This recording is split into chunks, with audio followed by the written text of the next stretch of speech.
Senhores conselheiros presidentes, senhor procurador do Estado, doutor André, senhora secretária, advogado, doutor Tiago Maza, aqui presente, um bom dia para todos.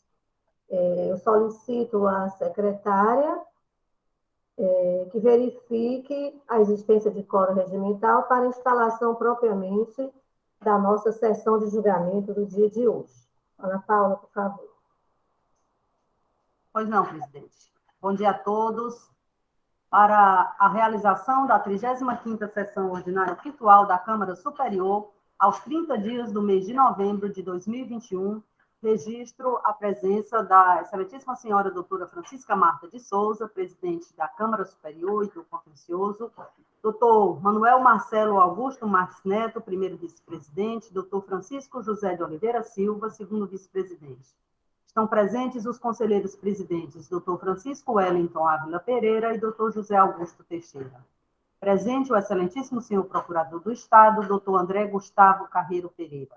Estão presentes os conselheiros Maria Lineide Silva e Souza, Mônica Maria Castelo, Tereza Helena Carvalho Rebouças Porto, Leilson Oliveira Cunha, Lúcio Flávio Alves, José Willame Falcão de Souza, Saulo Gonçalves Santos, Carlos César Quadros Pierre, Francileide Cavalcante Furtado Remígio, Felipe Augusto Araújo Muniz, Ricardo Valente Filho e Robério Fontinelli de Carvalho, secretariando os trabalhos da Câmara Superior, Ana Paula Figueiredo Couto. Estão presentes os representantes legais da empresa recorrente em pauta para esta sessão, Dr. Carlos César Souza Sintra e Dr. Tiago Pierre Matos.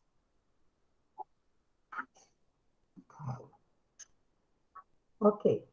Então, registro que as sessões de julgamento não presencial, por meio de videoconferência, encontram amparo legal nas portarias 145/2017, o regimento interno do Conselho de Recurso Tributário e a portaria 140/2021, que trata especificamente das sessões por videoconferência.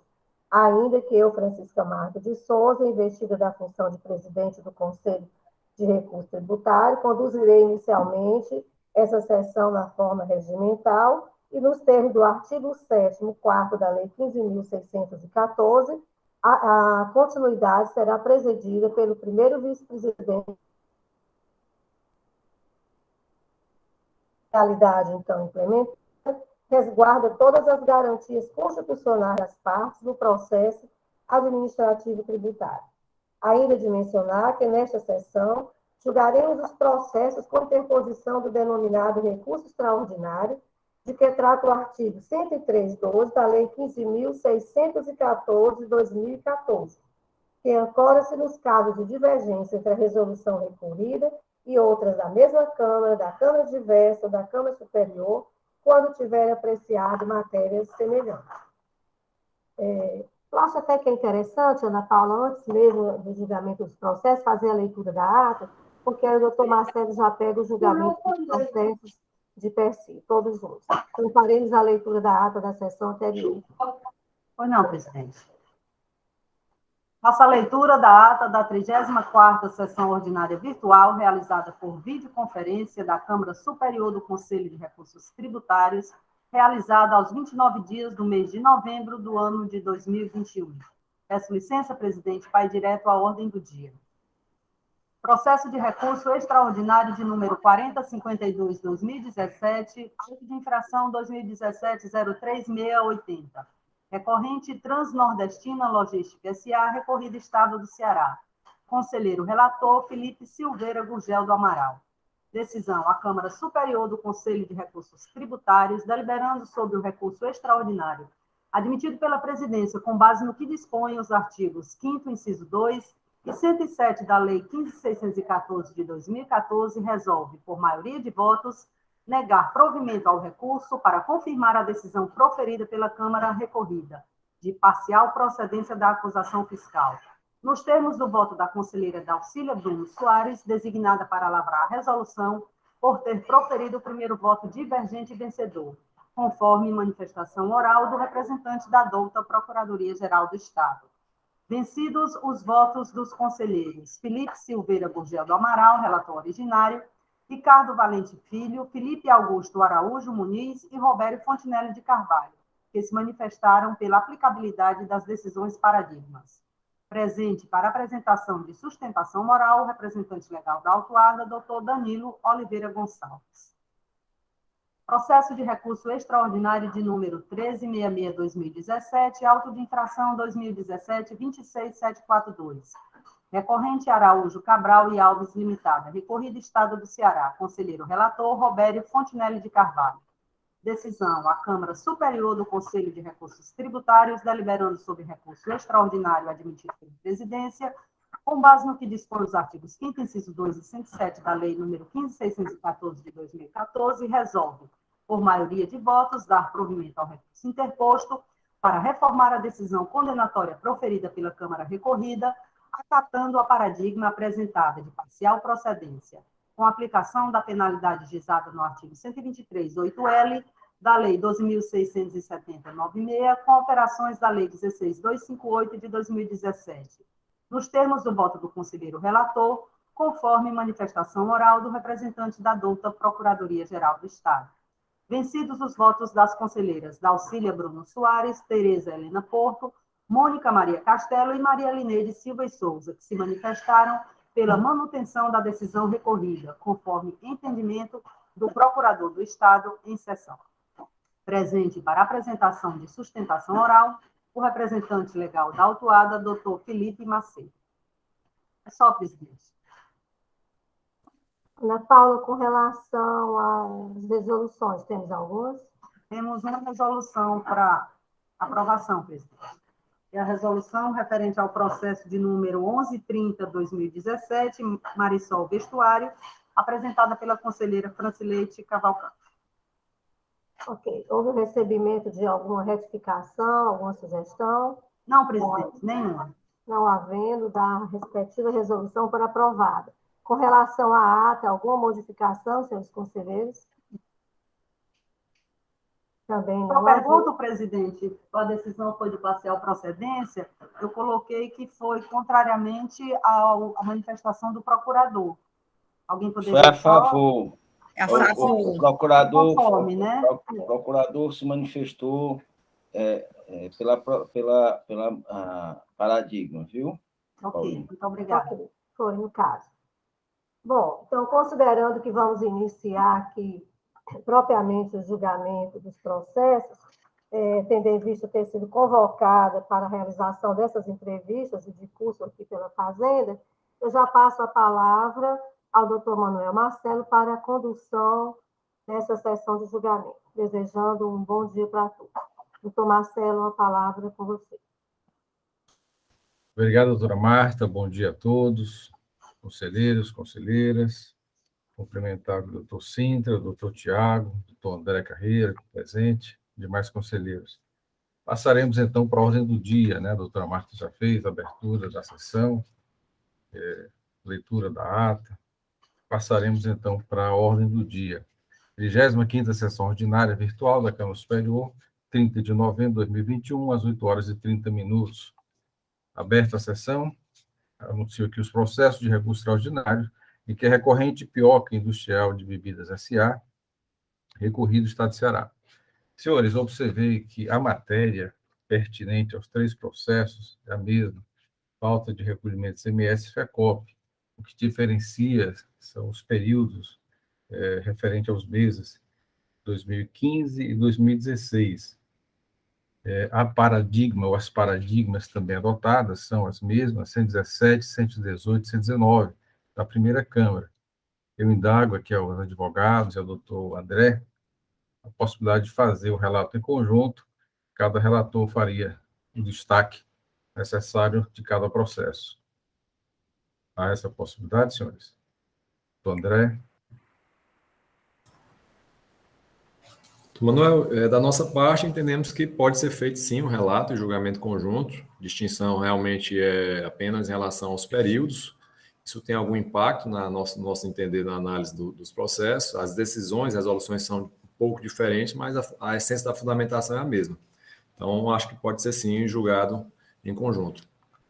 Doutor Tiago. Presidente, de nossa parte também. Esse é um tema que já foi discutido exaustivamente a discussão ela remanesce sobre a interpretação de normas, então acho que não vai haver qualquer prejuízo em fazer um relato conjunto.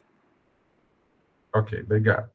Senhores, com relação agora o relator, né? Pela ordem, temos aqui a doutora Elineide, conselheira relatora, primeiro processo da pauta. A senhora faria o relato do processo, o conselheiro Lúcio Alves e o conselheiro Leilson acompanhariam e, posteriormente, fariam os destaques necessários de cada processo.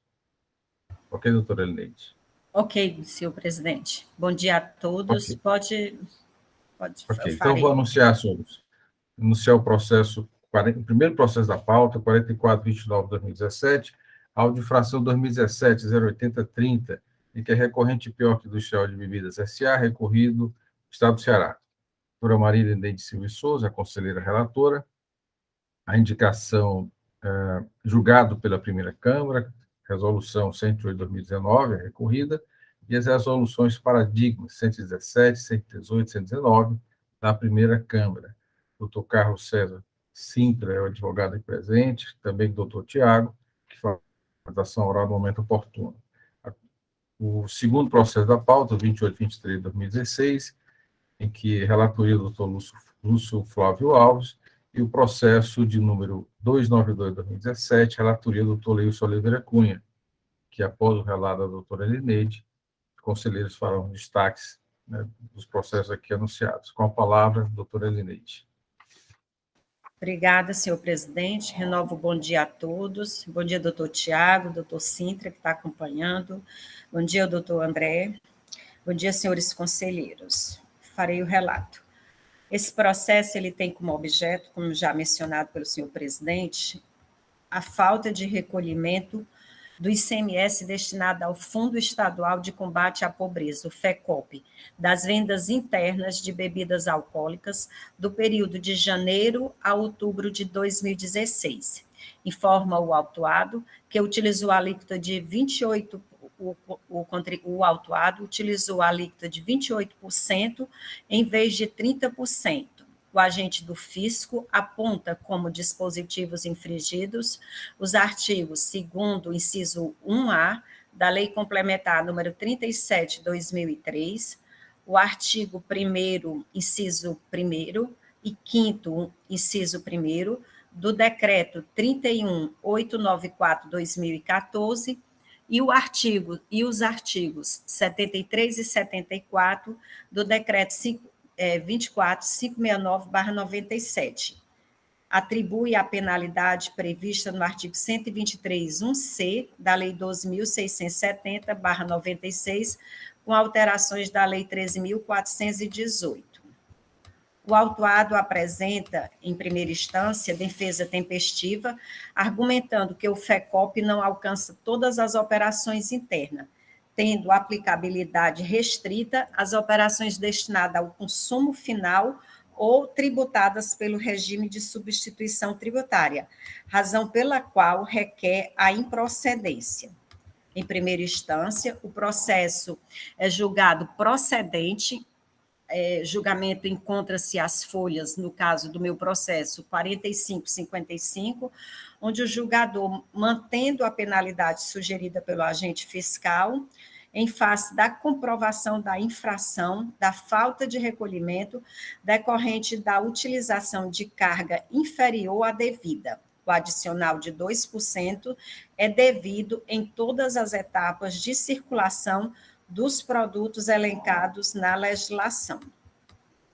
Em seguida ao julgamento monocrático, o contribuinte interpõe recurso ordinário, folhas 67 e 88, ratificando o pedido de improcedência, sob o argumento de que o FECOP não alcança todas as operações internas, tendo aplicabilidade restrita às operações destinadas ao consumo final ou tributadas pelo regime de substituição tributária, ressaltando que as operações, no caso presente, foram destinadas a uma empresa atacadista signatária de regime especial de tributação.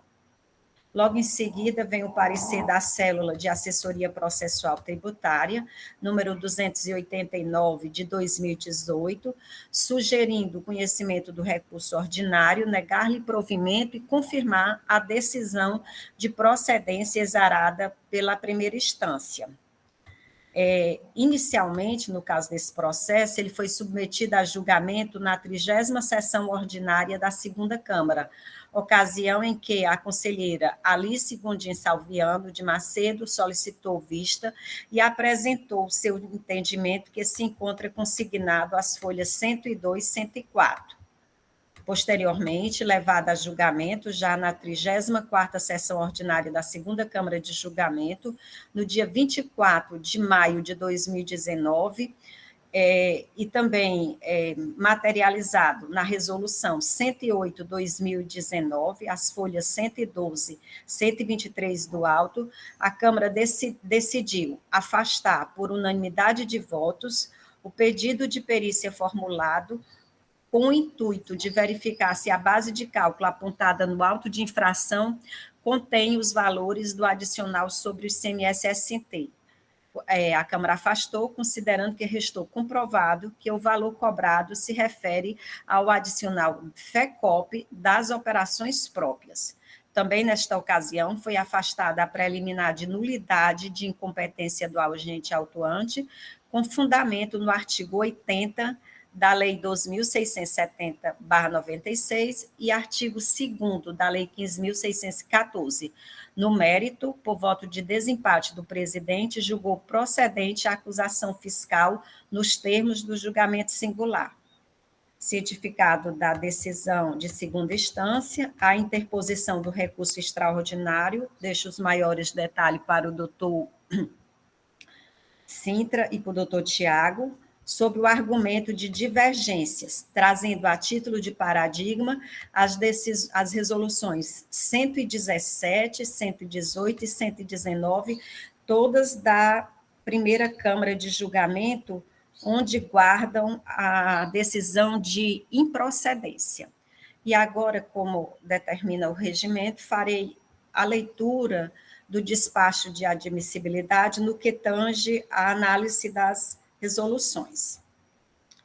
Aí começa, tem o preâmbulo, aí começa. A resolução 108/2019, da segunda Câmara de Julgamento, no caso a recorrida, versa sobre a falta de recolhimento do imposto relativo ao adicional de ICMS-FECOP, Fundo Estadual de Combate à Pobreza, em face da adoção de uma alíquota inferior à devida nas operações internas com bebida alcoólica. Em segundo grau, a Egrégia Câmara de Julgamento refuta preliminarmente a alegação suscitada oralmente pela parte de incompetência legal do agente autuante sob o entendimento de que o adicional do ICMS destinado ao FECOP tem natureza de tributo. Quanto ao mérito, proclama o colegiado, mediante voto de desempate da presidência, a procedência da acusação, ao fundamento de que é patente a possibilidade legal da cobrança do adicional do ICMS-FECOP nas operações próprias da indústria autuada, conforme determina o artigo 5º do Decreto 31.894, de 2016. E, nesse sentido, é que se apresenta o voto vencedor proferido. E aqui eu faço a leitura de algumas partes do trecho da resolução recorrida. Nessa linha de ideias, tenha-se presente que, sabendo-se que a substituição tributária nada mais é que forma de recolhimento por certo contribuinte de tributo devido em operações normais por terceiros obrigado, compreende-se que a única fase econômica destinada à operação substitui operações plurifásicas para o recolhimento do imposto próprio e de terceiros, e não se retirando a característica multifásica do tributo devido pelas operações substituídas. Assim, considerando, o mesmo raciocínio se opera ao adicional de FECOP, que se afigura obrigação adicional de pagamento de principal, tendo natureza tributária complementar, a qual tem incidência sobre toda a cadeia econômica, incidindo sobre as operações próprias devidas pela recorrente e sobre as operações normais de terceiros que foram objeto de substituição tributária.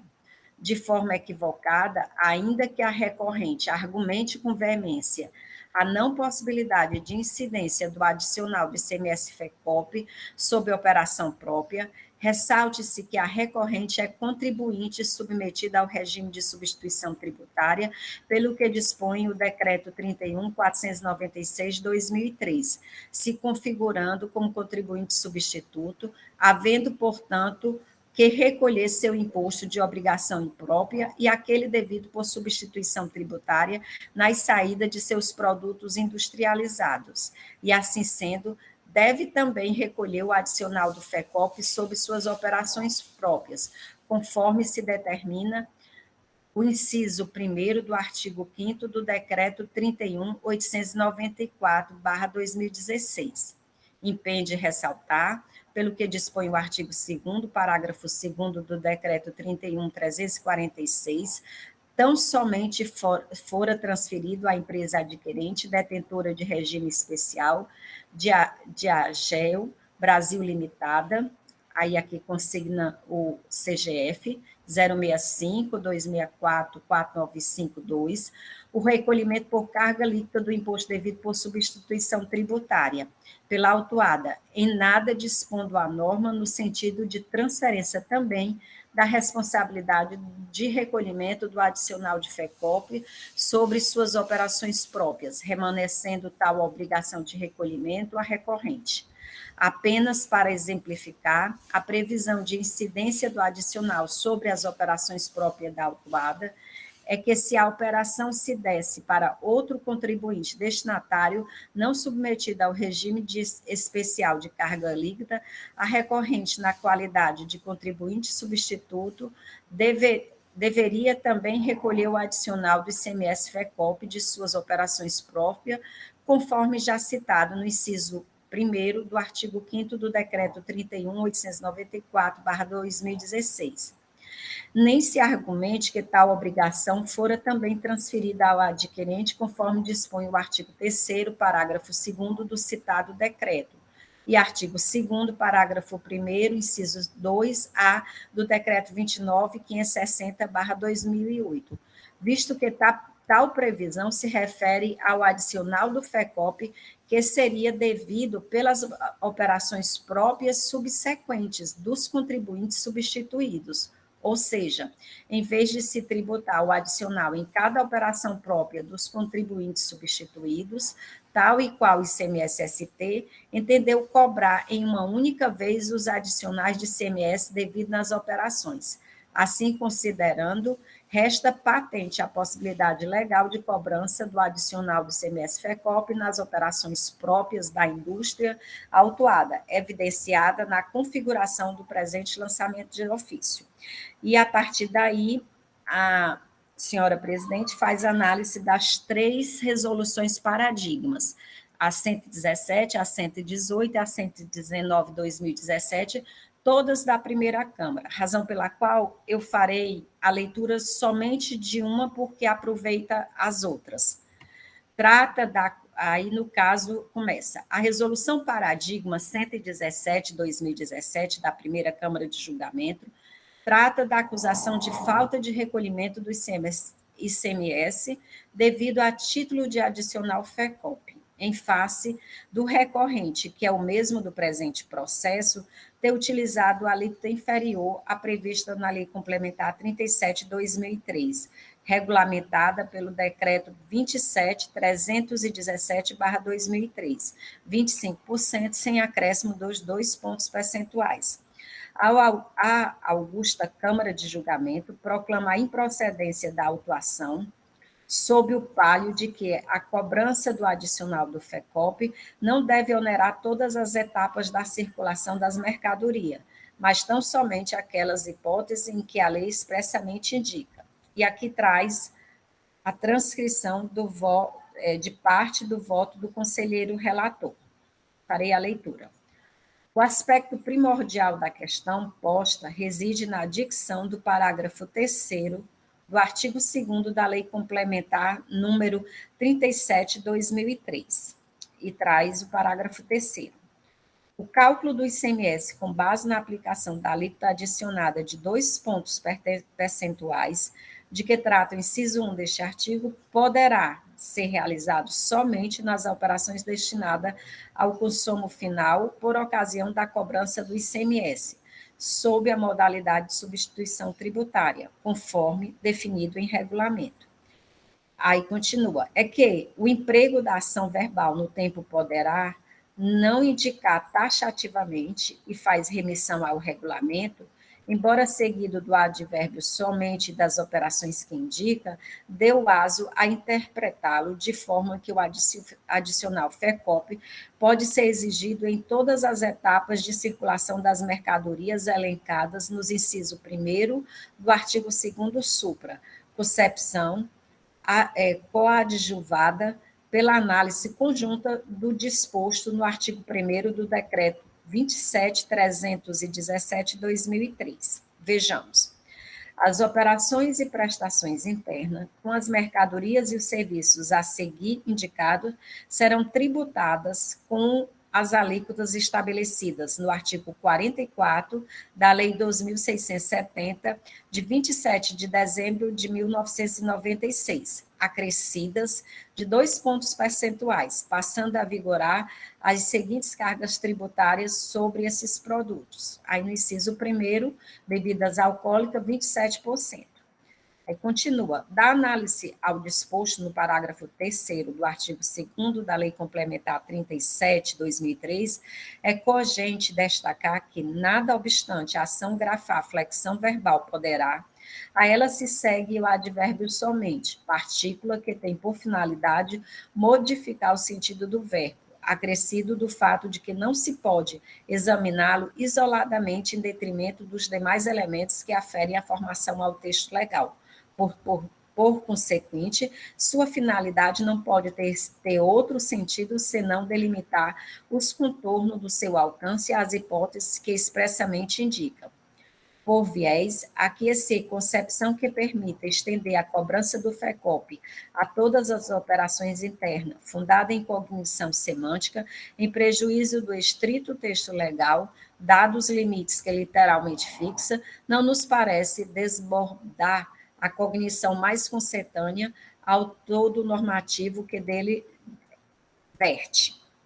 E continua, destarte, induz concluir que, nada obstante o fato de o produto da arrecadação que compõe o FECOP resultar da aplicação do índice do percentual adicionado à alíquota do ICMS, não se vislumbra a possibilidade que o alcance de sua cobrança exceda a previsão legal, ou seja, as alienações com destino ao consumo final, e quando se encerrar a cadeia de tributação por incidência de sistemática de substituição tributária, em face da antecipação do recolhimento para essa fase da circulação, convencimento que se extrai em razão do caráter a que se sujeita a espécie, qual seja contábil, logo não se divisa perspectiva que permita atribuir escopo de tributo que deva onerar todas as etapas da circulação, notadamente por não dispor a lei complementar que o instituiu acerca dos demais elementos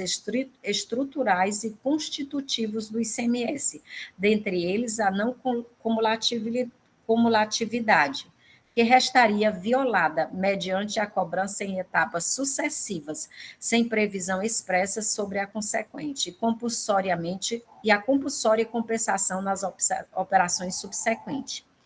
Impende anotar que a norma administrativa de regência, ao dispor sobre a regra semelhante, classifica o procedimento a título de mera dedução, sem indicar outra providência. E continua. Sob essa ótica, cumpre ainda o disposto no parágrafo 2º do artigo 2º do Decreto número 31.346/2013, que dispõe sobre o regime de substituição tributária com carga líquida de ICMS nas operações realizadas por fabricante de bebidas alcoólicas, que excetua da exigência de reter do tributo de reter o tributo nas hipóteses em que o destinatário seja signatário de regime especial de tributação com a Cefaz, que lhe atribua a responsabilidade pelo recolhimento do imposto nas entradas, nos termos do Decreto 29.560/2003, que aprovou o Regulamento Geral da Lei 14.237/2008. E, por fim, finaliza. Enfim, com toda vênia aos entendimentos contrários, mas dados os contornos específicos à estrutura delimitada que vertem do preceptivo legal assente nos artigo 3º da Lei Complementar 37/2003 e normas complementares, e por discendir da concepção em que se funda a pretensão ratificada pela assessoria processual tributária e por parte dos conselheiros desta colenda Câmara de Julgamento, no sentido de que o dispositivo legal em alusão autoriza cobrar o FECOP em todas as operações internas à época dos fatos geradores, ao convencimento da carência de regras expressas que alberga a dita cognição. Aí aqui continua-se a análise dos dois acordos. Da análise comparativa entre o acordo paradigma e supra e a decisão hostilizada, depreende-se que há evidente dissenso de interpretação entre seus julgados. De pronto, verifica-se que há uma perfeita identidade entre as situações fáticas neles abordadas. Falta de recolhimento do ICMS FECOP devido em operações de vendas internas de bebidas alcoólicas efetuada pela empresa autuada. Ocorre que, enquanto a resolução paradigma firmou o entendimento que a cobrança do adicional do FECOP cinge-se às alienações com destino ao consumo final e quando se encerra a cadeia de tributação por incidência da sistemática da substituição tributária, a decisão recorrida consignou que o adicional FECOP tem incidência sobre toda a cadeia econômica, incidindo tanto sobre as operações próprias devidas pelo autuado, como sobre as operações normais de terceiro que foram objeto de substituição tributária. Nesse contexto, o Ministério se faz encaminhar o processo administrativo em pauta à Câmara Superior desta Corte para análise da matéria controvérsia. E aí ela finaliza, né, no sentido das outras duas resoluções que têm o mesmo teor, a 118 e a 119 de 2019 da primeira Câmara. É este o relato, senhor presidente. Obrigada a todos pela paciência. Obrigado, doutora Elineide.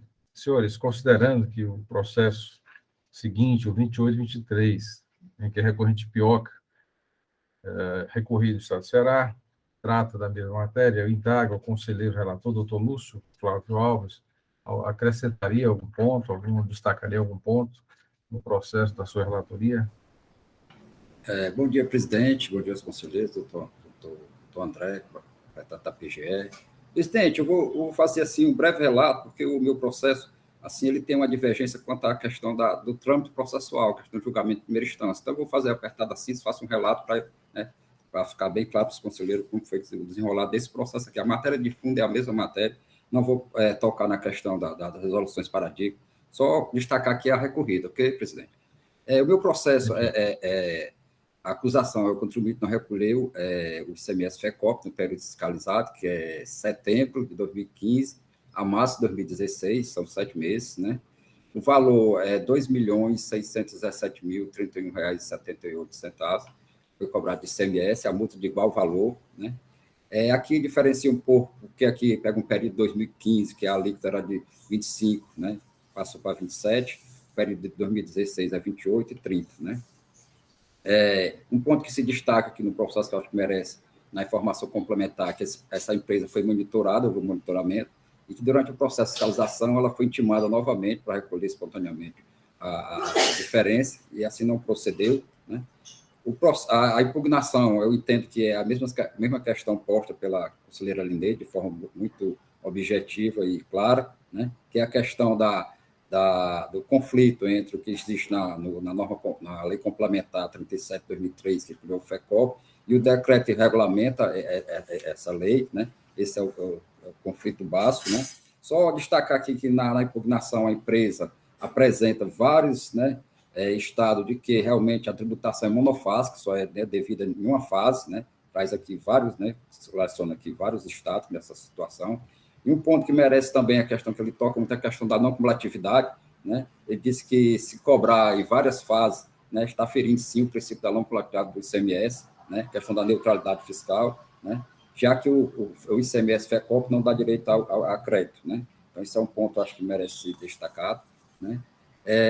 Aqui um ponto que no meu processo vai ter um diferencial, que é a questão do decreto 31.346 de 2013, que estabeleceu a carga livre para as indústrias, né?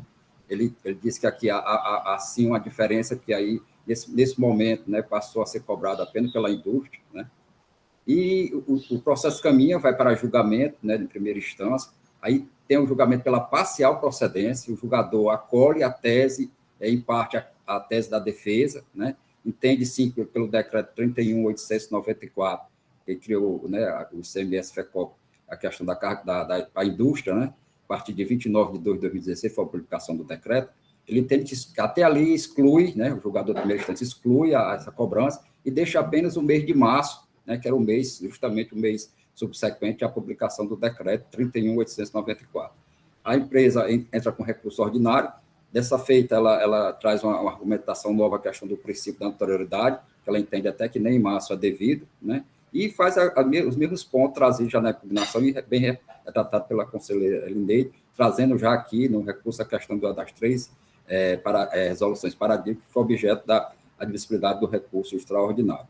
O parecer da assessoria processual tributária era pela procedência, já reforma, né, o entendimento do julgador singular, entende que ali o julgador ele cometeu uma interpretação não boa, no sentido de considerar a questão que só a partir do decreto 31.894 poderia se cobrar, né, o FECOP, porque se trata de duas situações, nós temos o CMS FECOP próprio e o CMS FECOP ST, então se trata de duas situações e entende sim pela procedência. A empresa ingressa com recurso, né? Assim, foi para julgamento na terceira Câmara, teve julgamento pela procedência, por voto de desempate do presidente, né? É justamente a resolução 17 de 2019, que é a resolução recorrida, né? Aqui merece destaque aqui, eu fazia a leitura aqui da emenda da resolução, porque apesar do fundamento, né, ser o mesmo, mas ele traz algumas coisas que eu acho que merece destacar. A emenda ICMS, falta de recolhimento do imposto no todo o impacto, inclusive devido à construção tributária na forma dos prazos regulamentares, contribuído não recolheu 2.617.3178 em ICMS FECOP, no período fiscalizado, na forma constatada nas manifestações complementares, útil de uma vez valor cobrado. Auto-infração julgada procedente por voto de desempate do presidente, proferido em sessão nos termos do voto do conselheiro designado para lavrar a presente resolução, por ter proferido o primeiro voto divergente. E aqui, senhor presidente, eu vou fazer aqui só um ponto que eu acho que merece, sim, o destaque, porque foi o que fez com que a Câmara modificasse, né, o julgamento singular. Diz assim o relator, isso porque o que se cobra do contribuinte é o adicional FECOP do ICMS próprio, que deve ser calculado nas operações internas sujeitas à substituição tributária com carga líquida, mesmo no caso em que o ICMS-ST for dispensado ou diferido, consoante o previsto no artigo 5º, inciso 1º, 2º, parágrafo 2º do decreto 31.894, 2016, o que foi o que ocorreu com a recorrente.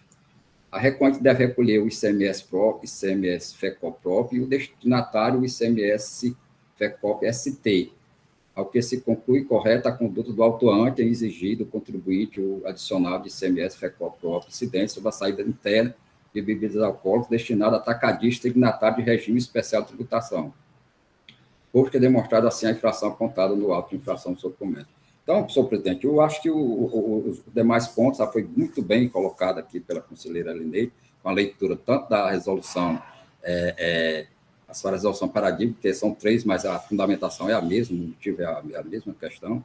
E, no meu caso aqui, foi admitido o despacho 78 da excelentíssima senhora presidente, de 2020, foi admitido pelas 3 situações, 3 resoluções paradigma. Senhor presidente, é o relato em breve síntese. Obrigado, doutor Lúcio. Senhores, considerando que temos um outro processo, 292/2017, da relatoria do doutor Leilson Oliveira. O doutor Leilson também fazendo os destaques aí, que eu acho importante no processo da sua relatoria. Senhor presidente, renovo aqui o voto de bom dia a todos. A matéria de fundo é a mesma, presidente, né? Falta de recolhimento adicional de FECOP, que vai se alterar aqui, no meu presente caso, é apenas o período, que é de 4 a julho de 2016, a cobrança do FECOP aqui, a empresa se debitou de 28%, e quando deveria ser 30%, esses 2% aqui é o adicional de FECOP que está sendo cobrado. No meu caso, a decisão de primeira instância foi de procedência. E, presidente, em síntese, a matéria, o valor que está sendo cobrado nesse meu auto de infração, deixa eu ver aqui, é 920 mil a título de imposto e de multa. R$ 920.916,74. Presidente, são essas as minhas considerações. Obrigado, Toleilson. Senhores, da forma regimental, passo então a palavra ao doutor André Carreiro para a manifestação da PGE sobre a matéria em discussão. Obrigado, senhor presidente, senhoras e senhores conselheiros da Câmara Superior, senhores advogados presentes, representante da empresa, doutor Carlos Cinto, doutor Tiago, bom dia a todos.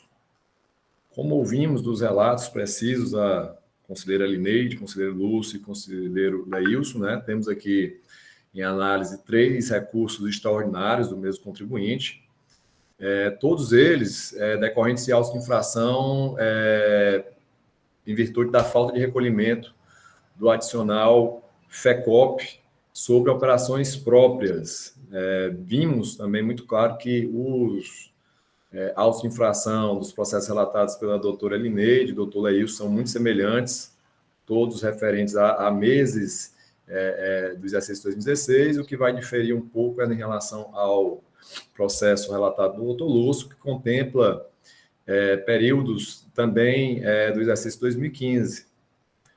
Vamos tentar aqui fazer as contrarrazões orais aqui ao recurso, e como foi muito bem exposto, trata-se de recurso extraordinário contra decisões tanto da segunda quanto da terceira Câmara de Julgamento, materializadas nas resoluções recorridas, já citadas, nas quais foram suscitadas divergências de interpretação com as resoluções número 117 de 2017, 118 de 2017, 119 de 2017, todas elas da primeira Câmara de Julgamento, as quais foram indicadas como paradigmas pela recorrente, no que toca à obrigação de recolhimento do adicional FECOP sobre as operações próprias do contribuinte. E como vimos, as resoluções recorridas entenderam que incide o adicional FECOP nas operações próprias da indústria autuada, conforme dispunha a legislação tributária vigente à época, né? No caso dos autos, principalmente previsto no artigo 5º, inciso 1, do Decreto 31.894 de 2016. E isso incidiria esse adicional FECOP sobre as operações próprias, além das operações normais de terceiros que foram objeto de substituição tributária.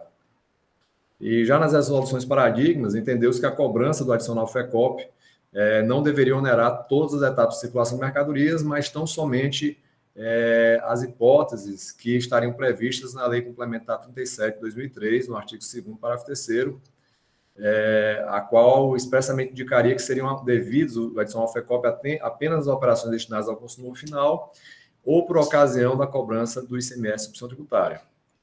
Também, como já foi dito, o recurso extraordinário foi admitido pela presidência do CONAT em relação a todas as resoluções paradigmas indicadas pela recorrente, que na essência são idênticas, por entender que houve dissenso de interpretação entre os julgamentos, pois tratariam de matérias coincidentes, já que tratam da cobrança do adicional FECOP sobre as operações próprias autuadas, com conclusões e sentidos diversos, diante da legislação aplicável à época dos fatos geradores.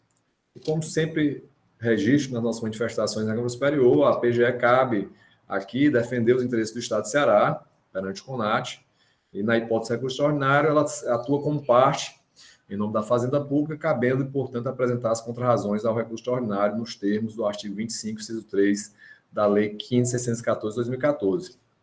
O que depende dos recursos do contribuinte é que, em síntese, ele alega haver o nexo de identidade fática e jurídica entre as resoluções recorridas e paradigmas, entendendo que deve prevalecer a interpretação dada à legislação vigente nestas últimas, por entender que o parágrafo 3º do artigo 2º da Lei Complementar Estadual 37/2003, que trata do FECOP, não se coaduna com o entendimento de que a exigência do adicional à alíquota do ICMS destinado ao FECOP alcança todas as operações internas, tendo aplicabilidade restrita a operações destinadas ao consumidor final ou tributadas por substituição tributária. É o que entende o contribuinte. Além dessa questão central, ele também traz outros argumentos relacionados às resoluções paradigmas, né? Ele traz também a argumentação com base em legislação de outros estados, tais decretos regulamentares e normas de outras unidades federativas, Estado de Sergipe, Alagoas, Rio Grande do Norte, Paraíba, né, querendo corroborar a sua tese, bem como traz aqui uma resposta de uma consulta respondida pela Secretaria de Fazenda do Estado de Minas Gerais, mas claramente trata-se de legislação alheia, né, ao Estado de Ceará e também a tanto as resoluções recorridas quanto nas resoluções paradigmas. Em nenhuma delas essa matéria foi tratada.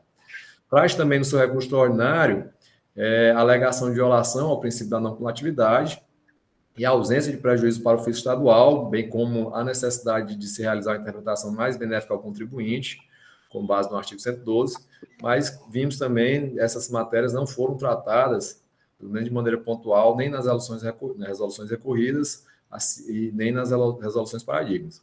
Então, tratando-se de um recurso extraordinário, de um recurso de fundamentação vinculada, destinado à uniformização da jurisprudência administrativa do Conselho de Recursos Tributários, entendemos que referidas questões suscitadas apenas no recurso extraordinário, mas que não foram abordadas nas resoluções de casos com paradigmas e nem foram objeto do juízo de admissibilidade exercido pela presidência, tais questões não podem ser discutidas e deliberadas sob pena de ofensa ao devido processo legal, pois, como os senhores sabem, não existe amplo efeito devolutivo nesta via recursal. Então, a análise dos recursos deve se centrar realmente na interpretação da legislação estadual e na análise se ela autorizava ou não a exigência do adicional FECOP sobre as operações próprias do contribuinte. Feito esse registro, entendemos que não há que se cogitar da aplicação do entendimento firmado nas resoluções paradigmas, pois, com a devida vênia, elas não procederam à correta aplicação das normas jurídicas ao caso concreto, com observância dos princípios hermenêuticos e regras legais que regem a questão, bem como expressamente denotam que a realidade jurídica para os fatos geradores anteriores ao decreto 31.894/2016 é completamente diversa daquela referente aos fatos geradores posteriores à vigência da referida norma, conforme deixam claro as próprias resoluções paradigmas, o que denota a ausência de identidade fática jurídica com a resolução recorrida. As resoluções paradigmas, em síntese, elas centram-se numa interpretação literal, semântica das regras legais, tanto da lei complementar quanto do decreto vigente à época das resoluções paradigmas, que era o decreto de número 27.317, 2003, né? E a resolução recorridas, no caso, todas elas foram praticamente sob a égide integral do decreto 31.894, 2016. E, nesse sentido, a gente destaca um trecho das resoluções paradigmas que diz o seguinte, né, e deixa muito claro que as resoluções recorridas, as resoluções paradigmas, elas foram proferidas com base em normativos distintos, né? Tanto que nas resoluções paradigmas consta o seguinte trecho, abre aspas, há de argumentando, ressalte-se que, posteriormente, a mercadoria bebida alcoólica, dentre elas a aguardente, foi incluída no âmbito da técnica de tributação estatuída pela Lei Estadual 14.237, 2008, cuja regulamentação dessa parte se deu por meio do Decreto 31.894, 2016, que fixa nova forma e condições para o cálculo e recolhimento do FECOP e estabelece quando deve ser exigido o adicional em alusão. Disciplinamento pautado em regra decorrente de lei que estabelece sistemática específica de tributação. E aí destaco. Contudo, inaplicável ao caso que se cuida, em face da vigência das normas do tempo, por isso não é objeto de análise e discussão. Então, o próprio resolução paradigma deixa clara que ela se fundamenta na legislação anterior ao decreto 31.894, 2016, né? E, por outro lado, o próprio recorrente acaba por reconhecer no seu recurso que as resoluções paradigmas a ela não se aplicam, ao dispor em seu recurso o seguinte, e abre aspas aqui um trecho do recurso do contribuinte, Em tempo, a conclusão oferecida pela recorrente em nada resta prejudicada pela edição do Decreto 31.894/2016. Diploma este que, além de não ter alterado o disposto no parágrafo 3º do artigo 2º da Lei Complementar Estadual 37/2003, deve ser interpretado a partir dos rígidos limites impostos por este documento normativo hierarquicamente superior. Então, o próprio recorrente deixa claro que as paradigmas foram proferidas com base em outra realidade normativa, anterior ao Decreto 31.894/2016, especificamente na vigência do Decreto 27.317/2003. E, nesse sentido, como se depreende, a resolução recorrida refere-se a fatos geradores posteriores à vigência do Decreto 31.894/2016, referente, no primeiro caso, do primeiro auto-fração, foram os meses de outubro a dezembro de 2016, e aí vai caber alguma discussão em relação à possibilidade de aplicação da paradigma no recurso relatado pelo conselheiro Lúcio, porque nesse recurso, realmente, isso foi o motivo da decisão de primeira instância de parcial procedência. Esse processo, ele trata dos meses de abril...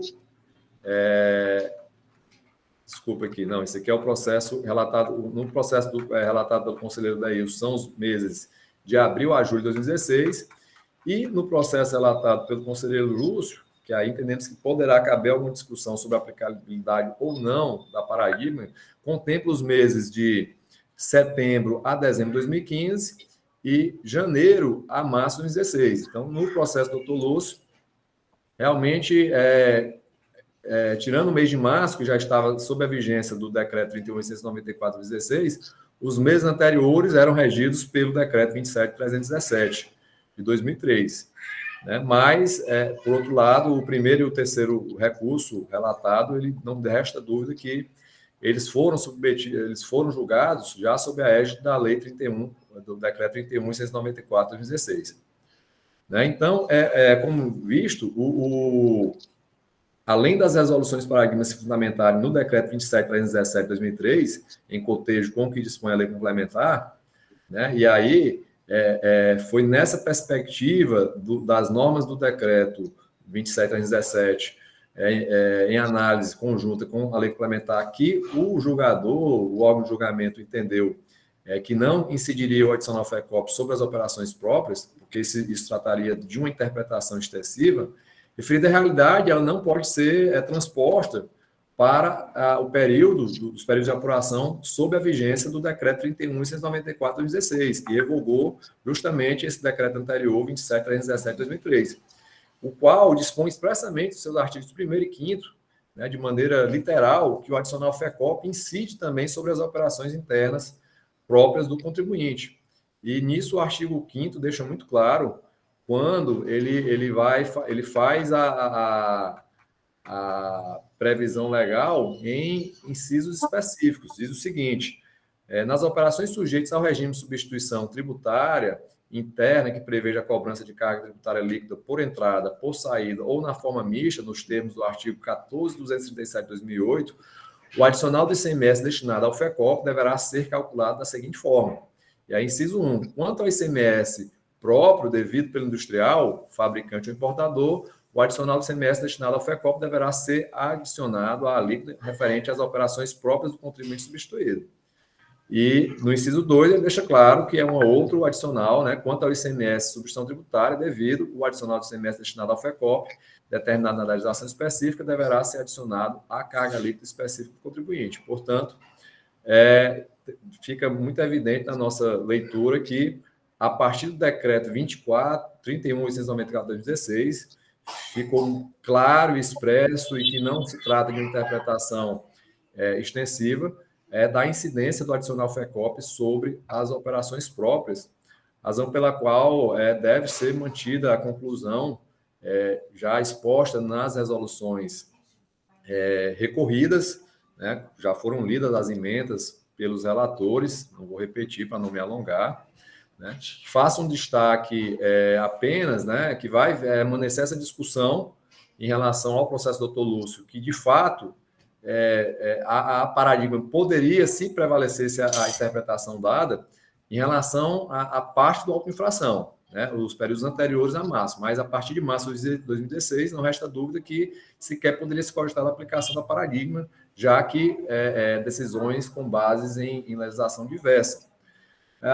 Também destacamos aqui, isso não foi trazido no recurso extraordinário, mas eu trago para a discussão, até por dever de lealdade processual, e também porque não foi trazido no recurso, porque é uma norma posterior, que veio integrar a legislação tributária, né? E, de fato, a partir do decreto 33.327, de 2019, que é o atual regulamento do ICMS, também no que toca à parte geral, que é do final do ano 2019, de fato, nessa nova legislação, foi alterada mais uma vez a legislação anterior, né? Na realidade, esse decreto acabou por revogar o decreto 31.894, 2016, e passou a deixar uma nova opção do legislador, né, que foi no sentido de que deixar claro que o adicional FECOP incidirá somente nas operações destinadas ao consumidor final ou por ocasião da cobrança do ICMS sobre o regime de substituição tributária, conforme disposto na seção.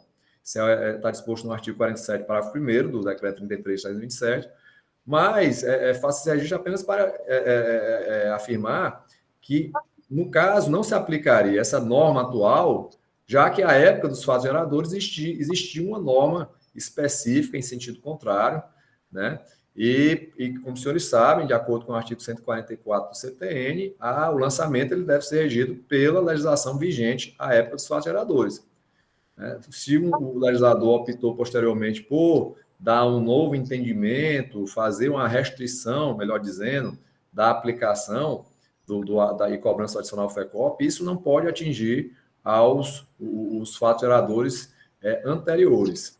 Então, senhor presidente, senhores conselheiros, com essas considerações, a Procuradoria do Estado entende que requer que essa Egrégia Câmara Superior negue provimento aos recursos extraordinários, confirmando as decisões recorridas. São as nossas considerações, caso necessário, voltamos a nos manifestar no decorrer das discussões. Obrigado. Obrigado, doutor André. Da forma regimental, passa a palavra aos advogados, doutor Tiago ou doutor Sintra? Presidente, bom dia. Eu vou começar, eu não sei se o doutor Sintra está participando, e qualquer coisa ele complementa após a minha fala. Eu geralmente falo muito pouco, então não vai ser diferente nessa ocasião. Bom, esse caso ele é conhecido por todos, ele passou nas 4 câmaras de julgamento, sempre que veio a julgamento ele ensejou muita discussão. Nós temos a decisão favorável na primeira Câmara, foi uma decisão ratificada pela própria Procuradoria do Estado. Tem sido um tema difícil para a gente discutir aqui. Eu agradeço a atenção com que os relatores trataram o caso, doutor Elineide, doutor Lúcio, doutor Leilson, doutor André. Doutor André, eu tinha aberto aqui o decreto, que eu faria referência a ele ao final. Deixa eu fazer a minha construção e, ao final, a gente fala um pouco sobre isso. Sobre esse tema, caberiam aqui diversas discussões. A gente poderia discutir natureza jurídica do adicional de alíquota, se é imposto, se é contribuição, se esse contencioso ele tem competência ou não para fazer esse julgamento.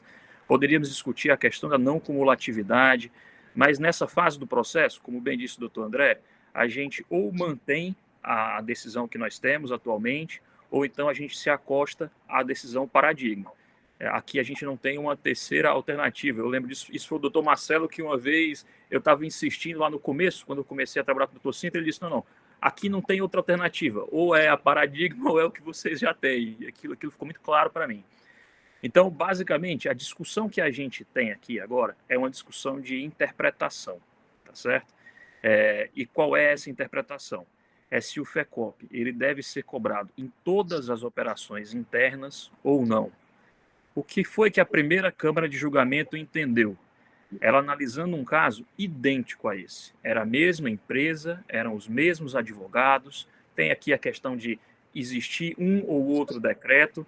A questão é que o próprio raciocínio que a primeira Câmara, na resolução, ela pode ter feito alguma consideração, mas o próprio raciocínio dela, se a gente olhar aqui as 2 resoluções, as 3 resoluções paradigmas, do ponto 3 e 4, ela diz o seguinte: a cobrança do adicional FECOP, autorizada pelo parágrafo 3º do artigo 2º da Lei Complementar Estadual número 37 de 2003, cinge-se às hipóteses que indica.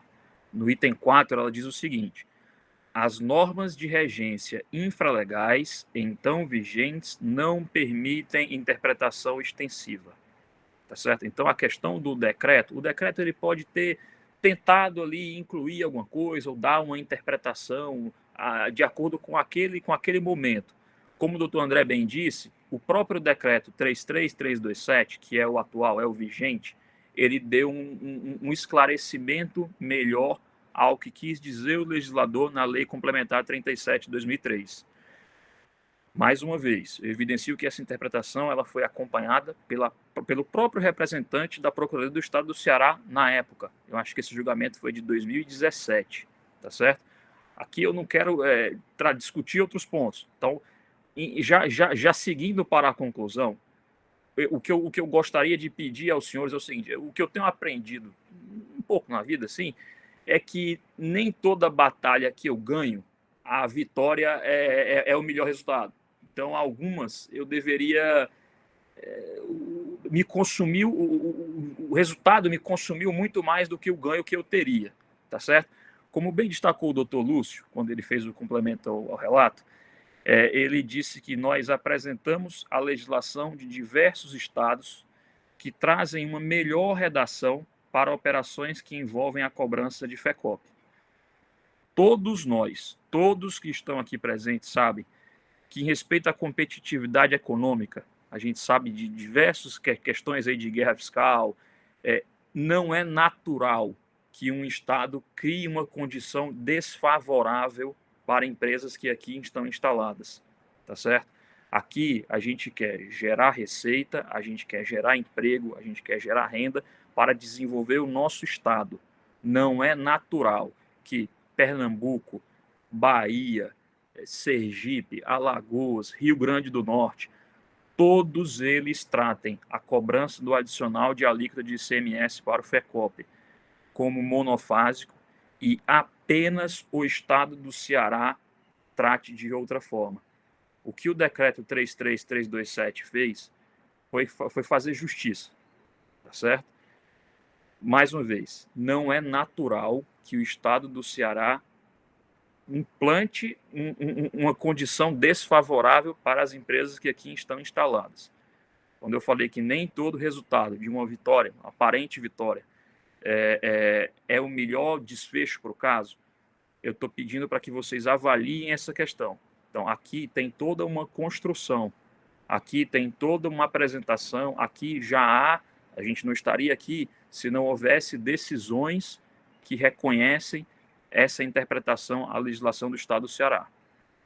Então, dito isso, bom, com toda essa construção, a gente insiste na improcedência desse caso, assim como decidiu a primeira Câmara de Julgamento, e como bem disse o doutor André, conforme a interpretação que o decreto atual deu. Decreto esse que ele está submetido à inteligência do artigo 2º, parágrafo 3º, da Lei Complementar 37 de 2003. São essas as nossas razões, presidente. Obrigado, doutor Tiago. Doutor Sintra, quando entrar na sala, vai fazer alguma consideração, consideraremos. No presente momento, o processo em discussão, os processos. Doutor Carlos Pierre, pela ordem, com a palavra. Muito obrigado, senhor presidente. Em primeiro lugar, bom dia a todos, colegas conselheiros, conselheiras, presidentes aqui presentes, ilustre representante do Estado, doutor André, doutor Tiago, Pierre, o sobrenome bonito, né? Bom, brincadeiras à parte, todos nós nos lembramos dos nossos primórdios na escola do direito, que o direito surge, né, para dirimir os conflitos. E esses conflitos, eles vão se modificando no decorrer do tempo, as modificações da sociedade, e o direito vai se adequando. Daí porque nós temos normas, certo, interpretativas. Eu gostei muito, o doutor André falou, deu uma melhor interpretação, e o Tiago também deu uma melhor interpretação, porque eu acho que o que esse decreto veio foi interpretar realmente o que seria a norma, embora ela não tenha uma natureza claramente interpretativa, porque não tem sequer isso dizendo no seu texto, né? Mas ele veio esclarecer essa relação jurídica e esse conflito. Veja bem, a Lei 87/96, no seu artigo 19, ela já diz que o ICMS é não cumulativo. Essa não cumulatividade do ICMS, a alíquota FECOP é um ICMS. Ela não pode ser não cumulativa. A própria natureza da não cumulatividade do ICMS leva à interpretação clara que tem que ser unicamente aplicada para consumidor final, para substituição. Senão ela será cumulativa, será um ICMS cumulativo. Quando você vai ler as regras do decreto de 2016, você percebe isso claramente. Contudo, o legislador deixou brechas. Ele não viu esse caso, como, por exemplo, diferimento, que não é o caso aqui, mas é muito semelhante, né? Então, o decreto novo que veio de 2019, ele veio esclarecer isso aí. Não, realmente é para consumidor final. Então, eu entendo realmente como caráter interpretativo essa legislação. Entendo pela leitura da lei Candir com os decretos de 2016, que realmente o FECOP ele não pode ser aplicado na forma como a fiscalização fez, porque ele estaria ferindo também esse princípio da não cumulatividade. A legislação ela não é claríssima nesse ponto de indicar que ela é apenas para substituição ao consumidor final. Por que substituição? Porque a substituição ela alcança o consumo final. Certo? Se assim não for, se for aplicado quando houver, por exemplo, diferimento, ou neste caso aqui, claramente está se ferindo essa norma. E o objetivo do FECOP não é esse. O objetivo do FECOP é dar aqueles 2%. Se ele dá 2% em cada cadeia, em cada parte, certo? Ele vai onerar demais e ele vai trazer mais malefícios que benefícios. Então, eu entendo como as resoluções paradigmas, sim, e dou provimento ao recurso extraordinário. Em suma, senhores, é isso. Obrigado, doutor Pierre. Pela ordem, doutor Lúcio Alves. Presidente, renovar os cumprimentos, doutor Tiago, doutor Sintra, né, como sempre, trazendo questões, né, muito importantes aqui para o CONAT, para a gente, como julgador, decidir. Presidente, eu vou colocar aqui a minha ideia, né, como o doutor Tiago falou, todos esses processos foram muito discutidos, né, nas câmaras, né, com todas as vertentes, questão da natureza, do FECOP, questão da não cumulatividade, mas eu vou colocar aqui, vou tentar, né, trazer um ponto que eu acho que o contencioso, nesse momento, aí, pela importância dessa decisão, a gente tem que se ater, e aqui, como Câmara Superior, a gente gera precedente para outras matérias.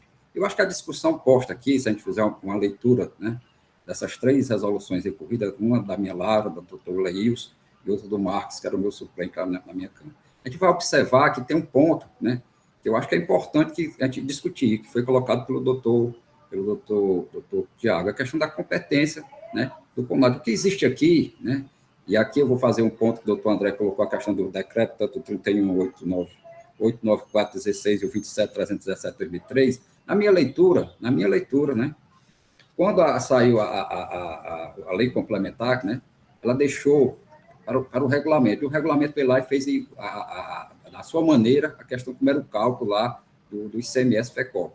E, né, a decisão paradigma que foi ressaltada do conselheiro Walter, muito bem colocado, muito bem construída, né? Não tenho nada a me opor à questão dos argumentos, né? Muito bem postos, mas eu vou colocar aqui a questão do CONAT decidir a questão da ilegalidade de um decreto, porque na hora que a gente afasta um decreto, a gente está, não é só afastando, ninguém está aplicando. Então, acho que o ponto é esse, que vai servir de precedente para outras questões, apesar de reconhecer que a questão do decreto 33.327 de 2019 fez a nova interpretação, mas aqui, como foi dito pelo doutor André, o artigo 144 do CTN é preciso decidir que o lançamento é feito com base na lei vigente da época do fato gerador, né? Então, se eu estou dizendo que essa lei, esse decreto, tanto todos dois, o meu sentir, o primeiro realmente ele não é muito claro, mas se você fizer a leitura sistemática, você vai ver que ele fala assim, ele fala ICMS, depois fala lá, um artigo lá na frente fala ICMS, substituição tributária do FECOP, né? E o decreto seguinte, o 31, aí não, aí veio colocar de forma bem clara os dois tipos de ICMS, né? E o ponto central aqui, né, com a discussão, né, é que a lei complementar, ela só colocaria em duas situações, seria para consumidor final e para ST. Mas pela própria leitura também, aqui eu faço, né, a posição minha, da lei complementar, ela fala em operações, o adicional será em operações, isso aí está na própria lei complementar. Então, que o sentido aqui, a gente chegou a discutir até essa semana, é o conceito, todos nós sabemos aqui, que tem mestres, doutores aqui em direito, né? Operação, circulação de mercadoria. Quer dizer, aí vem o decreto, né? Faz essa restrição e coloca por regulamento. Então, presidente, na minha resolução eu falo, né? Eu coloquei, foi muito bem, a gente discutiu muito lá, né? Essa questão. Procurei até fazer a pesquisa, a questão da natureza, realmente entendo que se é um adicional, é um tributo também. Entendo muito bem a posição colocada pelos outros de forma brilhante, a questão da não coletividade do ICMS, mas não seria uma questão nossa aqui também, né? A questão nossa também de decidir essa questão do ferimento do princípio da não coletividade, mas também mais compreende de forma bem peculiar, né? E o ponto que eu trago é esse: realmente existiu o legislador, o governador, nós estamos com um decreto, direito tributário, não existe decreto autônomo, é um decreto para regular uma lei. É assinado pelo governador, pelo Poder Executivo, e eu coloco na minha resolução lá que tem um órgão, sim, competente para sustar, né, decreto que transborde a questão de uma lei. É o Poder, né, Legislativo, lá está preciso uma interpretação simétrica, tanto da Constituição como da federal, como da Constituição estadual. Então, presidente, eu acho que o ponto aqui, né, aqui é a minha visão, é a questão do contencioso, né, colocar, né, dizer que, no caso aqui, porque não é outra coisa que está se fazendo, colocando, dizendo que o decreto, né, da maneira que foi feito na época do fatiador, não, né, com essa alteração aqui, ele é totalmente ilegal, né, ilegal. E trago também até uma pesquisa do doutor Pierre, né, foi do CAF, né, no CAF foi colocado lá que os conselheiros iam ter competência para declarar, né, ato ilegal, e foi vetado pelo presidente justamente com o argumento da questão de ferir os princípios, né, da separação de poderes. Ia estar um órgão administrativo decidindo uma questão que o Poder Judiciário aqui decide e que dá a última palavra. Vamos supor, o doutor Hugo coloca muito bem isso no livro dele, que essa lei fosse declarada aqui o decreto fosse declarado ilegal e depois o judiciário disse, não, o decreto é ilegal, não é legal. Então, presidente, tem toda essa questão aqui, passa por todas essas vertentes, né?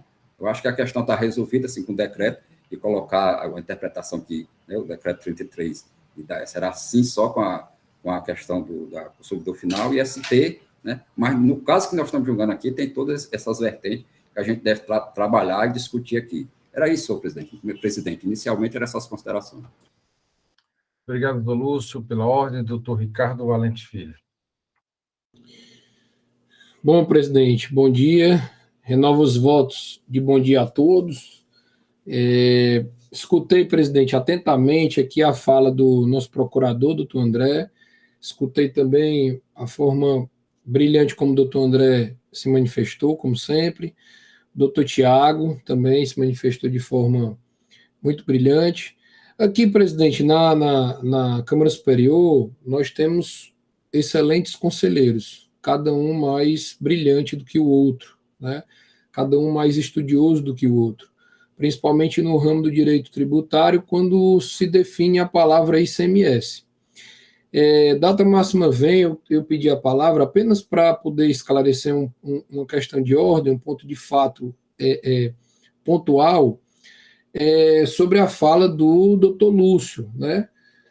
A quem eu tenho muito respeito e a quem eu entendo até como mestre aqui do CONAT, a qual muitos conselheiros se reportam ao doutor Lúcio pela forma científica como ele trata cada processo, a forma como ele estuda, como ele busca, como ele vai pessoalmente até os setores, como ele pesquisa nos tribunais superiores, o entendimento, e isso enriquece muito o nosso debate. Sou muito feliz por ter o doutor Lúcio como companheiro da terceira Câmara, como companheiro aqui da Câmara Superior, a quem eu me espelho demais.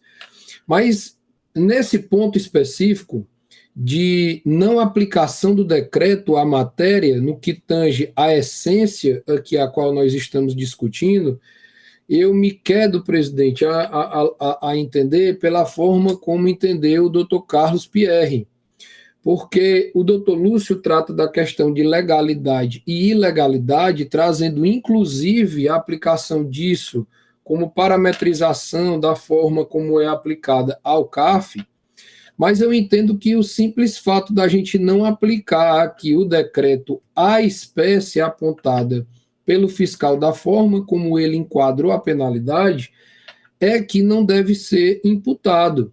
O simples fato da gente não aplicar o decreto à matéria, buscando pela sua essência do que foi aplicado pelo fiscal, eu entendo que não significa a gente entender pela ilegalidade do decreto.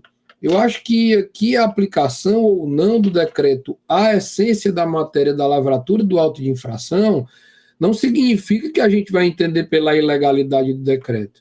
Então, apenas não entendendo como ele tenha sido aplicado da maneira correta. Então, presidente, data máxima venha, com todo o respeito do mundo ao doutor Lúcio, a quem eu tenho profundo respeito e admiração e a quem eu recorro muitas vezes.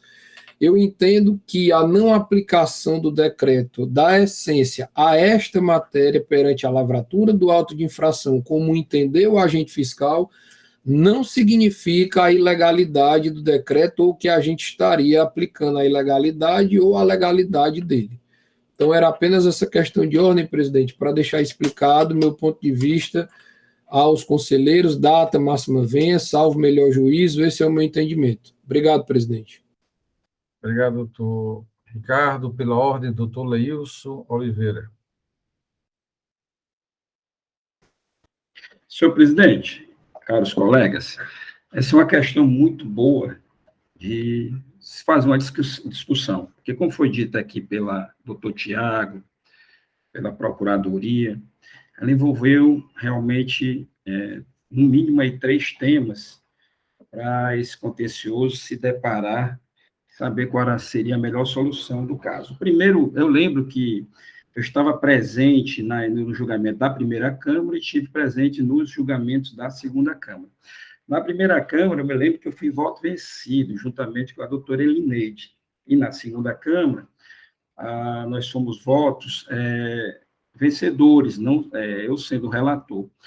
Eu me lembro que eu dizia à época, tanto na primeira como na segunda Câmara, que a questão, dois fatos me chamaram muita atenção em relação a esse decreto 31894, ao regulamentar a lei complementar do FECOP, no Estado de Ceará. Primeiro, a questão da não coletividade.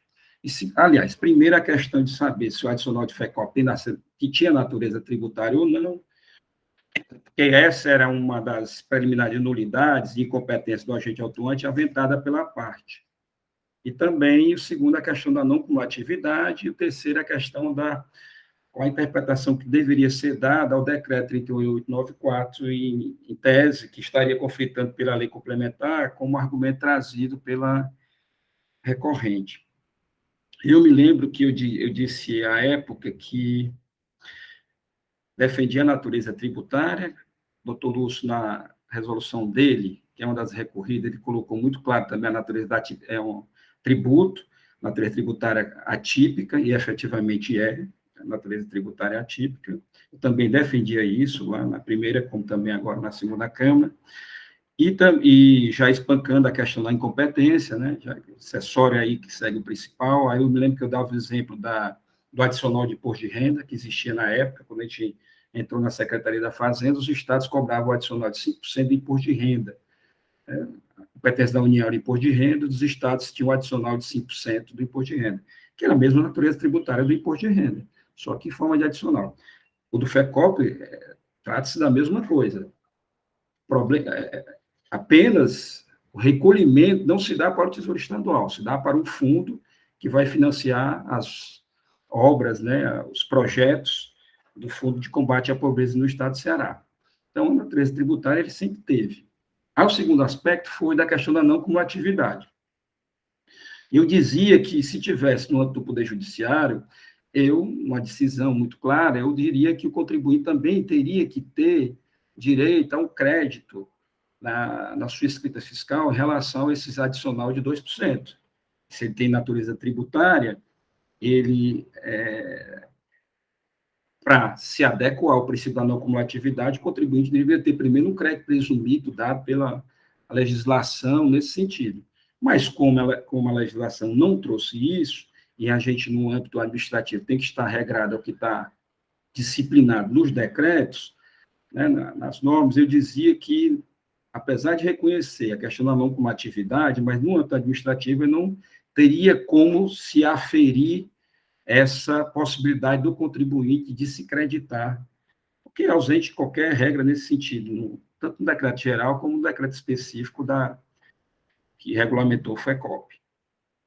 E também por isso que eu disse à época que reconhecia ele como natureza tributária, reconhecia ele como direito ao crédito, embora não poderia se dar esse crédito, porque não haveria nenhuma previsão nesse sentido. Se eu fizesse, nós estaríamos indo além do que está na norma, e a gente não pode aqui criar norma no sentido de dar direito a crédito a contribuinte se não está previsto na legislação. E o terceiro aspecto era a questão muito trazida à época pelo doutor Carlos Sintra, e aí a gente nota os resquícios aí do professor Paulo de Barros Carvalho, na linguagem trazida por ele nas peças, e também na sustentação oral, da questão do conflito, de dizer que o decreto ele não regulamentou, ele não foi feliz ao regulamentar a lei complementar do Estado do Ceará, nesse sentido. E eu me lembro que nessas discussões eu dizia que, efetivamente, nós estamos aqui no contencioso, estávamos no contencioso numa encruzilhada. Qual seja a encruzilhada? Ou se dá uma interpretação no sentido de acolher o que está especificado no decreto, e o decreto deixa muito claro que deve incidir o adicional de ICMS sobre as operações internas próprias, e assim tanto é que o contribuinte, a partir de 2017, passa a recolher o adicional de ICMS FECOP de 2% em cima das suas operações próprias. Nós estamos aqui trabalhando em períodos anteriores, né, dessa conduta do contribuinte, o contribuinte passa a recolher, como vem fazendo até hoje, esse adicional de ICMS FECOP, 2%, entendendo que nas operações próprias deles, interna, incide esse valor, né, esse 2%. Entendendo que não foi transferida essa responsabilidade dele, de recolher esse adicional, para a Diagel, que é o contribuinte, que, em função de um termo de acordo, regime especial, passa a recolher nas operações de entrada, do ICMS e ST, das vendas feitas pela fábrica Ipioca, e ela deixa de recolher o ICMS-ST, esse ICMS-ST é diferido para a Diagel na entrada, mas também, em razão do próprio decreto 29.560, deixa claro que o contribuinte, no caso a Diagel, deve recolher o adicional de FECOP incidido na substituição tributária, ou seja, aquelas operações normais até o consumidor final que estavam sendo substituídas na entrada do estabelecimento de Diagel. Portanto, é muito claro que o que foi transferido de responsabilidade no que diz respeito a recolhimento de ICMS ou adicional de ICMS foi tão somente a questão do ICMS sob substituição tributária. Remanesceu lá na saída das bebidas alcoólicas pela Ipioca o adicional de FECOP de 2% sobre as suas operações próprias, né? Sabemos que a substituição tributária, ela tem parte de operações próprias para das operações substituídas. Portanto, o que foi diferido para a entrada da Diagel foi só a substituição tributária, ICMS substituição tributária. E nesse decreto que regulamentou, também manda que se recolha o adicional de ICMS-ST sobre todas as operações subsequentes substituídas, ou seja, as operações internas normais que foram até o consumidor final. Portanto, me parece que a melhor interpretação é de que o decreto fez da forma correta. São as operações internas até o consumidor final, porque substituição tributária nada mais é do que substituir operações normais, seja para frente ou para trás. Substitui. Em cada operação que foi substituída até o consumidor final, haveria a cobrança desse adicional de ICMS. Claro, não haveria acumulatividade, porque as bases de cálculo são diferentes. Entre o atacadista de Agel para o varejista, a base de cálculo é menor, e entre o varejista e o consumidor final, também a base de cálculo é menor.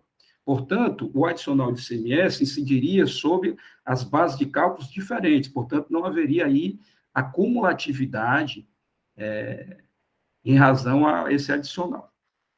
Então, presidente, como eu dizia na época, que se o contencioso tivesse a pretensão de dizer que aquele dispositivo, dois dispositivos, o decreto 29.560, que trata do adicional do ICMS-FECOP, e também do adicional do ICMS-FECOP tratado pelo decreto 31.594, que regulamentou a lei de complementar, se dissermos que ele não tem aplicação, nós estaríamos, efetivamente, afastando a aplicação de um dispositivo legal.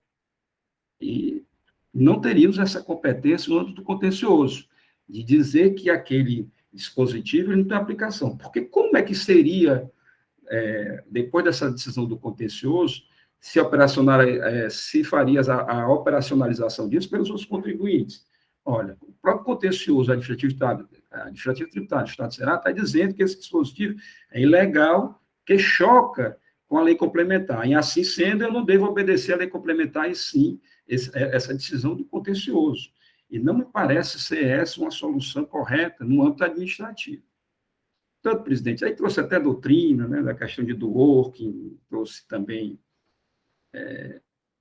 Alexi, no sentido de, quando é conflito aparente de normas, existe uma norma é válida ou outra é inválida.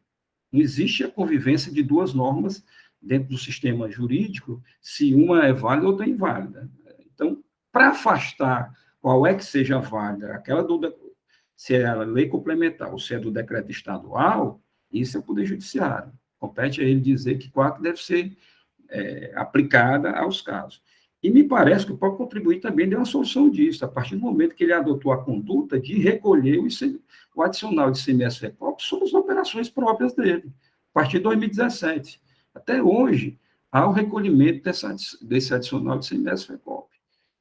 Então, presidente, nesse sentido, eu também acho que se deva, nesse caso, se manter as decisões recorridas, dado que não temos a competência aqui no âmbito contencioso administrativo tributário do Ceará, dizer da inconstitucionalidade, que é a questão final, não é só mera ilegalidade, é uma questão aqui de conflito entre uma norma inferior com a norma superior, portanto, natureza de constitucionalidade.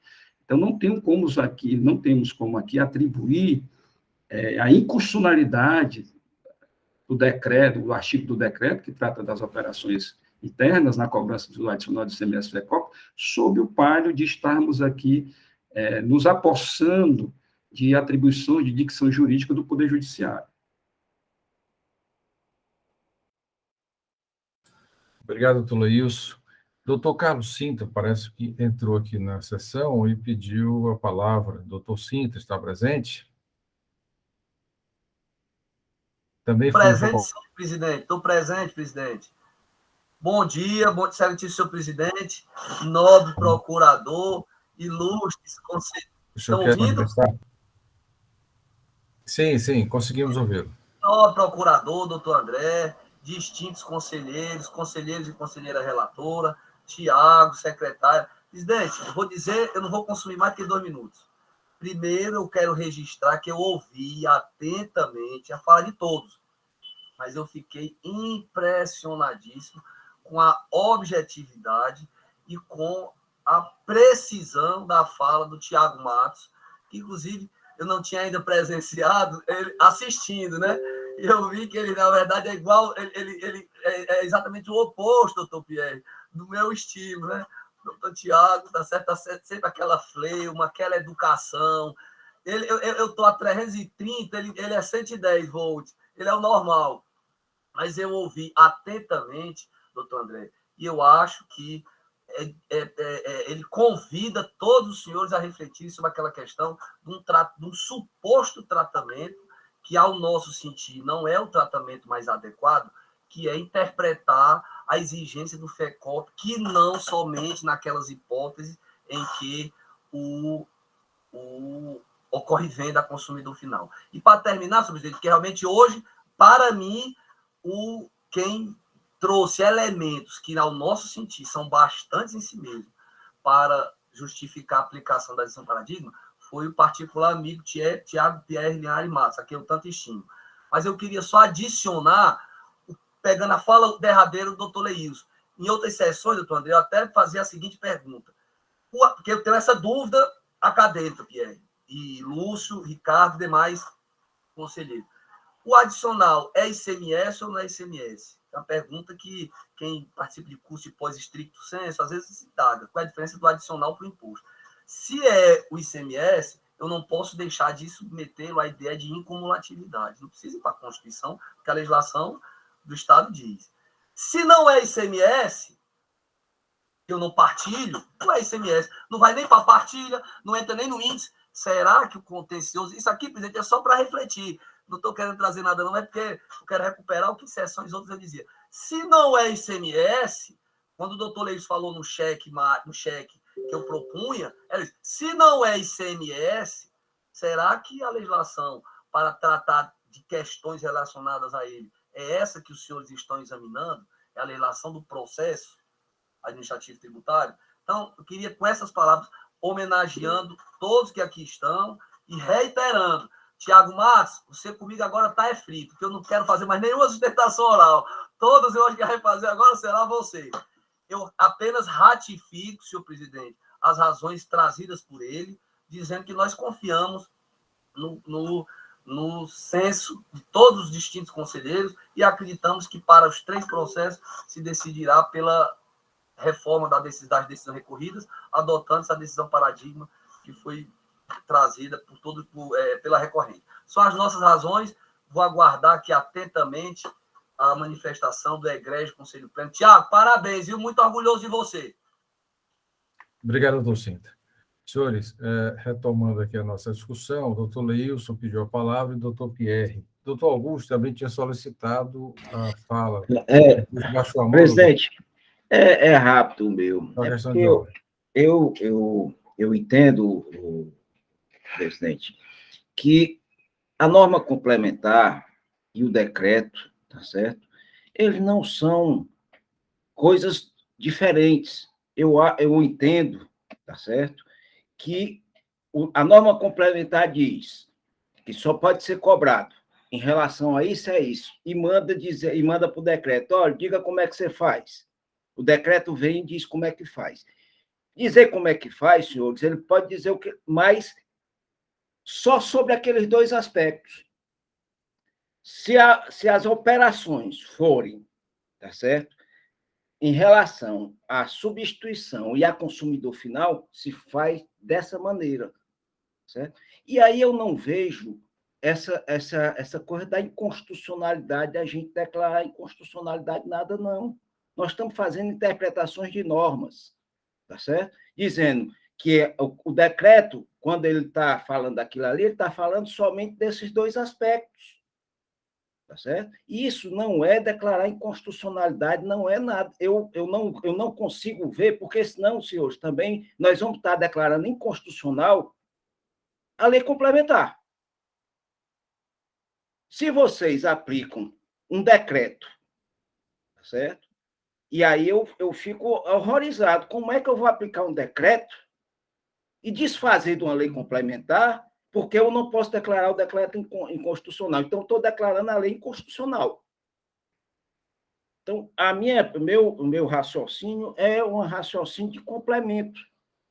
A lei complementar diz, olha, só incide sobre esses 2 aspectos. E aí vem o decreto e diz, nesses 2 aspectos vai incidir dessa maneira. Então, é um pensamento simples, tá certo? Mas objetivo. Era só isso, presidente. Obrigado, doutor Augusto. Pela ordem, doutor Leilson e doutor Pierre. Vai falar, doutor Leilson? Seu microfone está desligado. Eu ia começar respondendo ao doutor Sintra, mas ele saiu, vou esperar ele voltar. já vou dizer, porque talvez o doutor Augusto não tenha entendido bem assim, essa manifestação que eu fiz, mas isso está muito evidenciado no meu voto. A questão que não foi declarada, quando se aplica o decreto, é porque está se aplicando a regra específica, então está se aplicando o princípio da especialidade. E significa dizer que você está dizendo que a lei complementar ela existe, ela não é inconstitucional, mas ela deve ser lida conforme o decreto. E o decreto, ele fala em operações internas, ele não fala só substituição tributária e consumidor final. Ele fala em as operações internas. É por isso que os agentes do FIS cobraram as operações internas. Então, volto a dizer, ou se interpreta dando uma interpretação específica do regime, como está no decreto, ou se interpreta de forma geral, como está na lei complementar. Se não se interpretar de forma específica, como está no decreto, porque o contencioso administrativo tributário, ele aplica fatos a normas e não normas em face de norma, nós estaríamos, sim, desbordando da nossa dicção jurídica aqui. O que está sempre se fazendo, quando se aplica um decreto aqui, é aplicando a norma específica. Nós temos uma lei complementar, uma lei geral, que é a Lei 2.670 do ICMS, temos uma lei complementar mais geral ainda, que é 87/96. E você tem os regulamentos, 24.569. E aí, nesse caso, você aplica conforme o regulamento. Toda a vida se aplica aqui fatos conforme os decretos, porque é o quê? A norma específica. Se a norma específica foi mal feita, e há várias, não é só esse decreto, não, existem vários decretos que estão mal feitos, são ilegais. Eu tenho dito que, se tivesse no Poder Judiciário, eu decretaria a inconstitucionalidade de vários normativos nossos que estão aí nos decretos que são editados pela Secretaria da Fazenda. Não são poucos, não, são vários. Mas essa não é a discussão que cabe aqui. O que cabe aqui é aplicar a norma específica ao fato. Qual é a norma específica? É o decreto que regulamentou o FECOP. E ela, como norma específica, deve prevalecer até que seja afastado pelo Poder Judiciário. Essa é a questão do doutor Augusto. Com relação à questão do doutor Carlos Sintra, eu até disse à época, em sustentação oral, na época falando oralmente, melhor dizendo, mas também eu pus na minha resolução que, na verdade, o adicional de FECOP, sim, ele tem natureza tributária. Foi até o motivo que eu afastei a preliminar trazida de incompetência do agente.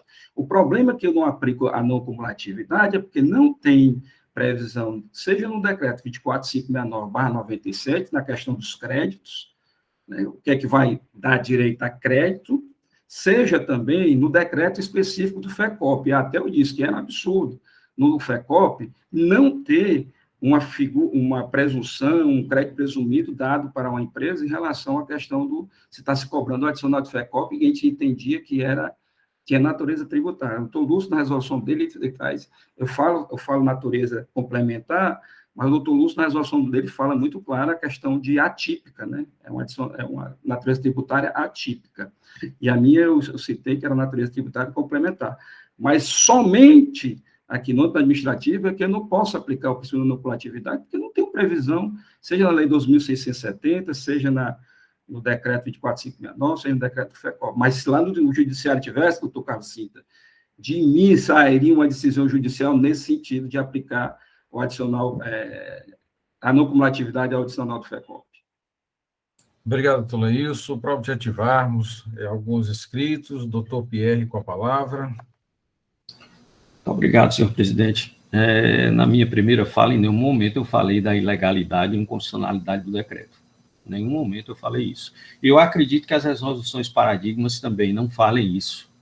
O que eu estou dando é uma interpretação, é a hermenêutica jurídica do decreto, que você percebendo a leitura dele, pelo contrário, eu estou partindo do pressuposto que ele é constitucional e legal, e, portanto, ele segue as regras matrizes constitucionais e da 87/96. Dentro dessa interpretação é que eu entendo que quando você vai ler o conjunto, ele não é tão claro, mas ele dá margem que o objetivo é atingir apenas as operações finais. Daí que ele fala de ICMS substituição tributária, certo? Então, essa é a questão. Aqui o que se dá é uma interpretação do decreto em conformidade com tudo que está escrito nele e em conformidade com a lei. Eu, em nenhum momento, afasto a aplicação do decreto. Eu só digo que ele deixa margem, ou ele deve ser interpretado como para alcançar apenas o consumo final. E isso, essa interpretação, ela veio a ser esclarecida pelo decreto novo. Certo? Ele veio esclarecer. É praticamente uma norma interpretativa do decreto anterior, embora ele não esteja claramente assim falando. Esse é meu entendimento. É na linha do doutor José Augusto. É isso, senhores. Obrigado, senhores. Tem polemizar, né? Cada um já tem a sua opinião formada, acredito que os debates ele enriquecem, mas cada um já tem a sua opinião. Pela ordem aqui, o doutor Ricardo Valente pediu a palavra. Presidente, eu prometo que eu vou ser bem rápido. Presidente, é só para dizer, eu já me sinto muito contemplado pelo que foi dito agora, por último, pelo doutor Carlos Pierre. Só trazendo, presidente, a informação de que a tradição é que a gente primeiro analisa o decreto para depois analisar a lei complementar. Se a gente fizer primeiro a análise da lei complementar para compará-la com o decreto, a gente estaria mudando a metodologia de aplicação das normas, presidente. Então, é só para contribuir aí, somar com o que está sendo dito aí pelo doutor Carlos Pierre, pelo doutor José Augusto, assim, e o que foi dito também pelo doutor Tiago. Eu me sinto muito bem contemplado, presidente, e me sinto muito bem seguro de entender pelo provimento do recurso extraordinário para seguir, sim, as decisões paradigmas aplicadas e trazidas aqui pela parte, presidente. Estou muito contemplado com as falas. Obrigado. Obrigado. Algum outro conselheiro? Doutor Augusto, de uma forma bem objetiva. Até Presidente, é rápido. É porque a gente tem sempre olhado o decreto e eu repito, eu não estou indo contra o decreto. Eu acho só que o decreto diz operações internas. Operações internas. Pessoal, tem operações internas. ST? Existe. Existe operações internas para consumidor final? Pode existir. Tá certo?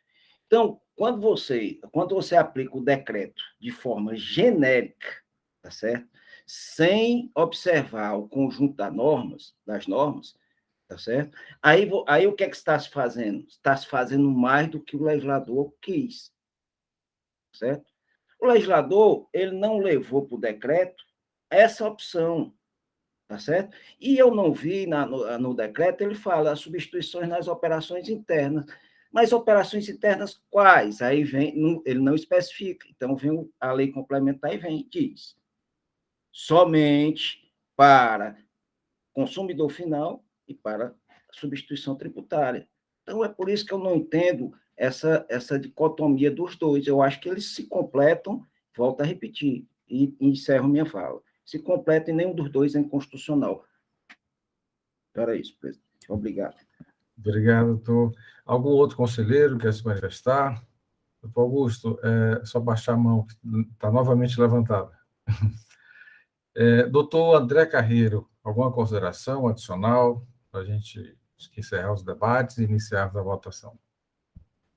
Presidente, aproveitar a oportunidade, já até também diante da fala do doutor Carlos Sintra, só reforçar que essa análise aqui do recurso extraordinário é uma análise restrita e enfatizar o que eu disse na nossa fala inicial, né? Não se pode partir da redação do regulamento atual, do decreto 2019, para impor um entendimento contrário ao que dispunha expressamente o decreto de 2016. Se no de 2013 pode existir alguma lacuna, e aí dá suporte ao que entendeu a resolução paradigma que teria sido feita a interpretação extensiva, a partir de 2016 ficou muito claro que a cobrança se daria tanto nas operações próprias, internas, quanto naquelas sujeitas à substituição tributária. Então, ressalto o que dispõe o artigo 144 do CTN, né? Aplica-se a legislação vigente à época dos fatos geradores. A norma do decreto atual de 2019 não é uma norma expressamente interpretativa, apesar dela ter dado um outro contorno, uma nova delimitação à cobrança do adicional FECOP, mas ela não se enquadra, portanto, no disposto no artigo 106 do CTN, inciso 1. Então, com essas considerações, com respeito aos entendimentos contrários e à posição do contribuinte, reiteramos a nossa manifestação pela negativa de provimento aos recursos extraordinários. Obrigado, doutor André. Doutor Tiago, alguma consideração adicional? Não, presidente, obrigado. Senhores, entendo que o processo foi amplamente discutido, os 3 processos. Vamos colher os votos dos senhores, fazendo cada processo, né, de forma individualizada. Pela discussão, percebemos que muita coisa em comum, essas particularidades e questão de interpretação, mas vou colher o voto de cada processo. Processo de recurso 4429/2017, audiofração 2017-08030, e que é recorrente PIOC Industrial de Bebidas e recorrido Estado do Ceará. A doutora Maria Ineide Silva Souza, a conselheira relatora, e eu pergunto à conselheira como vota. Obrigada, senhor presidente. Eu conheço do recurso... não, o recurso já foi reconhecido pela presidência, no sentido de manter a decisão recorrida, senhor presidente. Pela ordem, doutor Ricardo Valente. Presidente, eu abro a divergência para entender, pelo conhecimento dos recursos extraordinários, dando-lhes provimento para aplicar as decisões paradigmas apresentadas pela parte, por entender que não é aplicável ao caso o decreto. Obrigado, presidente. Ok, doutor Ricardo. Doutor Carlos Pierre. Com a divergência, senhor presidente. Doutor Pierre. Doutora Franci Leite. Como primeiro divergente, senhor presidente. Doutor Felipe Muniz. Acompanho a divergência, presidente. Doutor Robério. Acompanho a divergência, presidente. Doutor Saulo Santos. Bom dia a todos. Bom dia, doutor Manuel Marcelo Marques e demais conselheiros. Ouvi atentamente aqui as discussões, tema muito interessante entre o debate sobre ilegalidade e inconstitucionalidade, e entendi por bem, diante dos fatos, seguir aqui o entendimento exposto pela primeira divergência inaugurada pelo doutor Ricardo Valente Filho. Como voto? Obrigado, Saulo. Doutor William Falcão. Senhor presidente, acompanho o voto da conselheira relatora. Doutor Lúcio Alves. Presidente, voto com a relatora, presidente, só ressaltando aqui para fundamentar meu voto, o artigo 2º da Lei 15.670 fala que as questões decididas referente à auto-infração, a legislação tributária de forma ampla, incluindo decreto, lei, então nessa linha, eu sigo sim o voto da relatora, presidente. Obrigado, doutor Lúcio. Doutor Leilson. Com a relatora, presidente. Doutora Tereza. Sigo o voto da relatora, senhor presidente. Doutora Mônica. Com a relatora. Parece que encontramos aqui um empate, né? Senhores, decido já, nesse momento, conhecer do recurso, né, e acompanhar o voto da conselheira relatora, doutora Elineide, mantendo a decisão recorrida nos termos também do parecer manifestação da doutora Procuradoria do Estado. O processo seguinte, processo de número 2823/2016, audiofração 2016-12.723, em que é recorrente PIOC Industrial de Bebidas S.A., recorrido do Estado do Ceará. Doutor Lúcio Flávio Alves, como vota? Presidente, apesar de ter citado o doutor André a questão do decreto 27.317, que é de 2003, que pega uma parte do meu processo, mas entendo também que, pela leitura do artigo 1º, do artigo 5º do decreto, né, existia, sim, a cobrança de todas a cadeia tributária de operação. Então, presidente, eu confirmo a decisão dada pela Câmara de origem. Manter a decisão, presidente. Eu indago se algum voto no sentido ao anterior, né, a decisão do processo anterior, em que doutor Lúcio, caso, né, votou pela decisão recorrida, doutor Leilson, doutora Tereza, doutora Mônica, doutora Elineide e doutor Willam. Os conselheiros aqui mencionados, alguma discordância do voto do conselheiro doutor Lúcio, relator? Da mesma forma, doutor Ricardo, doutor Pierre, doutora Francileite, doutor Felipe, doutor Robério, doutor Saulo. Mantenha o voto, presidente. Aqui no caso específico, o primeiro voto é da doutor Leilson, né? Logo após o doutor Lúcio, então o doutor Leilson, e considerando, né, o processo anterior, o doutor Ricardo, que também abriria aqui a divergência. É isso, doutor Ricardo? É isso, presidente. Mantenha o mesmo voto. Algum voto sentido contrário também ao entendimento do doutor Ricardo, que divergiu do entendimento da conselheira relatora. Neste caso, também ocorrido empate, decido, né, manter a decisão recorrida nos termos do voto do conselheiro relator, doutor Lúcio, referente ao processo de número 2823 de 2016.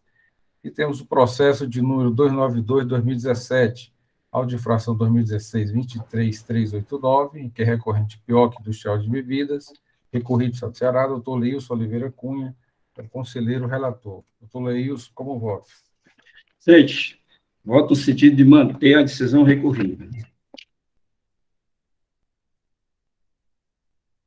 Algum voto em sentido contrário em relação a também o entendimento do doutor Leilson, no caso da doutora Elineide, Willam, doutor Lúcio, doutora Tereza e doutora Mônica, para manter a decisão recorrida?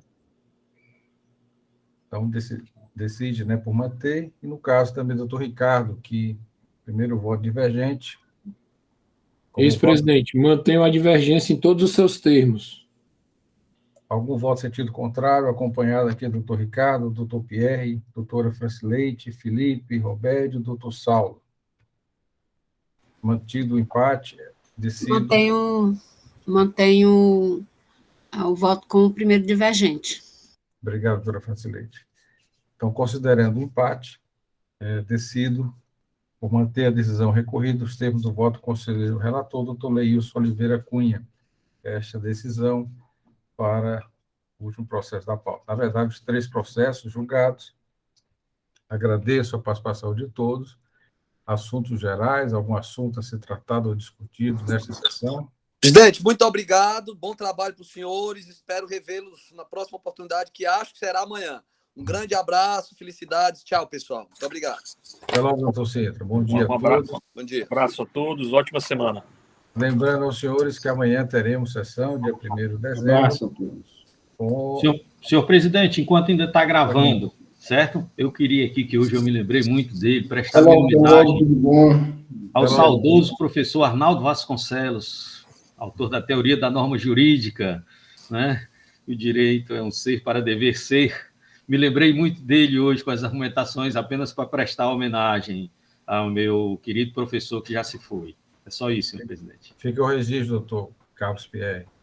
Obrigado a todos. E amanhã, às 8h30, a doutora Marta assumirá a presidência desta sessão. Obrigado, senhores. Até amanhã. Até amanhã. Bom dia a todos. Até amanhã. Um abraço a todos.